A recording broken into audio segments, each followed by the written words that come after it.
Yeah. Likes, dislikes for you. Yeah, so I mean that was definitely a chunk of the likes there. I kind of really like the dialogue in this. And I know that's a very probably divisive thing to enjoy into it, but I like the I'm actually monologuing and like my lips are moving as I monologue throughout, especially like those intro scenes and kind of as he's just running throughout the city. Yeah.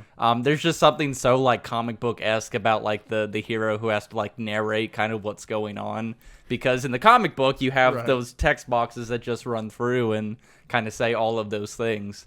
And then this is almost just like we don't got the comic books, we don't got the panels. Like, you have to talk out through everything there. So there's some odd parts of that I think are kind of enjoyable, because that almost adds to some of like the quirkiness and humor that is throughout this.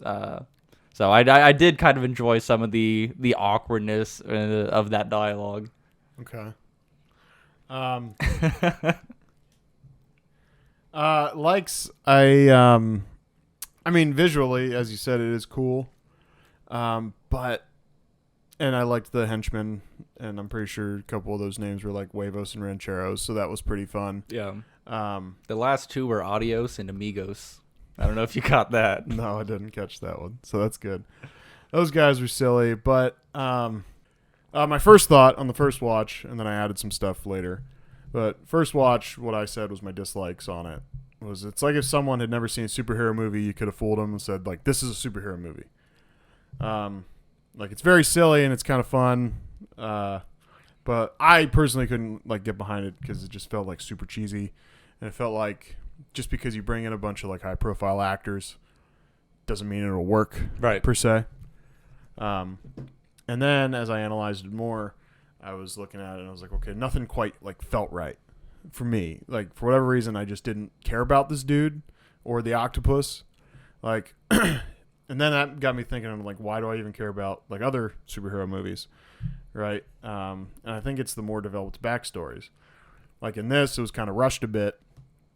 Part of what's interesting about, like, Batman is you know everything about him. The parents are dead. Yeah. You know, don't talk about my dead dad. Well, to be fair, with Batman, we've also known about Batman for the past, 60 years. So. Yeah. No, completely fair. But like most heroes have like a lair, you know, sorry, that's not what I'm gonna say. Most heroes have a thing. Yeah. Right.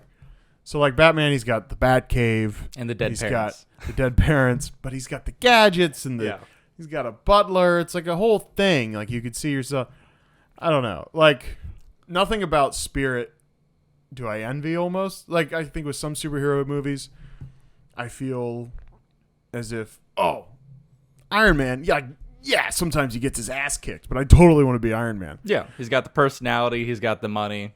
Yeah. It's lit. But you look at Spirit, and there's no part of me that's like, I want to be Spirit. It's like, no, he just, essentially it's like Wolverine. Like, you kind of want to be Wolverine with the claws, but he just gets, like, shot and beat the shit out of him all the time. It's like, yeah, he's got the healing factor, but it still hurts. Yeah. You know? Well, that's the thing. So if you take, like, Wolverine and, like, Deadpool and how they, I guess, like, show off those abilities, it's usually them getting, like, very viscerally beaten the shit out of, and then they kind of have, like, the triumphant return of, I'm more mad that I'm hurt right now, and, you know, that's kind of how that works. But for the Spirit, he mostly just, like, puts up a fight and then gets his ass kicked, and then he's got to, like, go to the hospital for a little while and try again later. Like, he's just on cooldown. Yeah. You know? Yeah.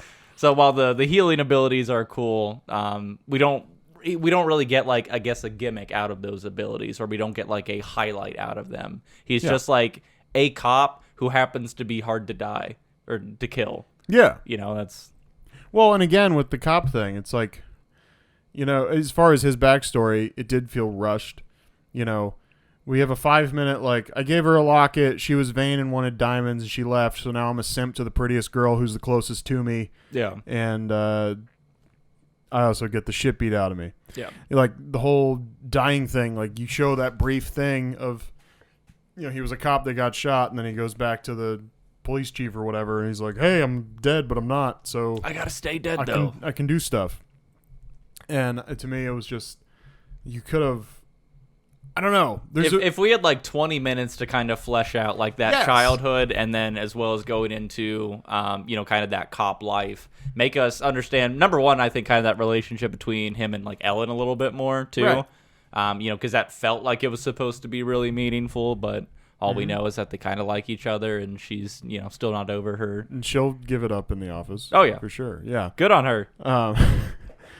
But I mean, because as annoying as a superhero origin movie can be, when you watch Spider-Man for the 8th time, you go, God damn it, with the fucking spider bite. Like, I get it, but there's a reason that's necessary. Like saying the Tobey Maguire one, oh, he's a nerdy kid. Okay, he got bit by a spider. Oh, she's hot. And then, oh, look, he can beat people up now. Oh, no, he made a mistake. His uncle's dead. You're like, you show the hero. You show what he was. He's got a new ability. Something's wrong. He's got to fix this. He's still chasing the girl. He's trying to balance everything. The origin story is something. Yeah. When really you're looking at Spirit and it's, he's a dead guy, so no one really cares where he is except this hot doctor lady, and then I don't know. He like stays with cats. I don't know. Yeah, he's got like a weird house at a cemetery kind of thing, and there's just cats everywhere. But to be fair, the cat thing is a little bit of like the 9 lives and the always landing on your feet and okay. Okay. No, that's I didn't think about the symbolism there. No, it's good. I just felt the noir thing shouldn't have been a thing in this movie. Like the feel, the everything. Like it looks great. Yeah. And I know why you'd throw that concept out, but it definitely works for the Sin City movies. But in this, I just feel like it's just like I almost feel like if you just shoot this normal, it might be a little better, just because there's a certain expectation with that visual presentation, of a good plot, and I don't know. You know what I mean? Yeah. So I guess if we took like kind of the same, like visual style and everything, same roughly story, maybe we flesh out that backstory, give it an extra 20 minutes in that, but then also like maybe heavy hand into like we're going to go for more of a serious tone without some of this quirky comic book dialogue and flourish. Like that's where the movie would have done better. Because if you're going for a comedy, get rid of the noir thing. Kind of tells you it's going to be a serious vibe, Yeah. And then you got this silly guy. It's just, the beginning of the movie is just you got these two dipshits fighting in a beach swamp tar pit kind of thing. But it's so good.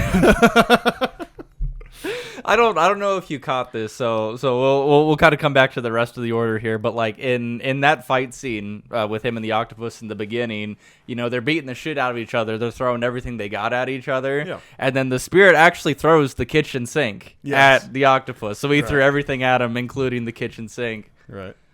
Which the small stuff like that just gets me good, but no, that's fair. That's fair. But yeah, as far as my dislikes, those kind of line up pretty much with yours. I'm sorry that mine was all dislikes. No. But it lines up as far as like the backstory stuff. Like we really kind of missed out on a lot of opportunity for us to get that investment in the characters, and especially because this is coming from a comic book series that like isn't pop culture. Mm-hmm. We don't have any of this context, so this is just like a new set of characters that we know nothing about. The average person has context on people like Batman. The average person has no idea who the Spirit is, which I think was like 50s, 60s comic book is when the first issues were. So it's hard to do that type of thing justice in general, especially with the runtime on this, because I don't remember how long it was. It might have been an hour and a half. Yeah. Yeah, go ahead and talk. But you know what I mean? Like if they would have had like that extra time and maybe a little bit better budget, to have that longer runtime, maybe they would have stood a better chance at telling a more cohesive story and making us care about the characters a little bit more. 108 minutes. 108 minutes, yeah. It's just not enough. It's not enough to tell that kind of story, I don't think. Yeah. I did buy it for $4. It's a bargain. You can take it home with you if you want. Never gonna watch it again.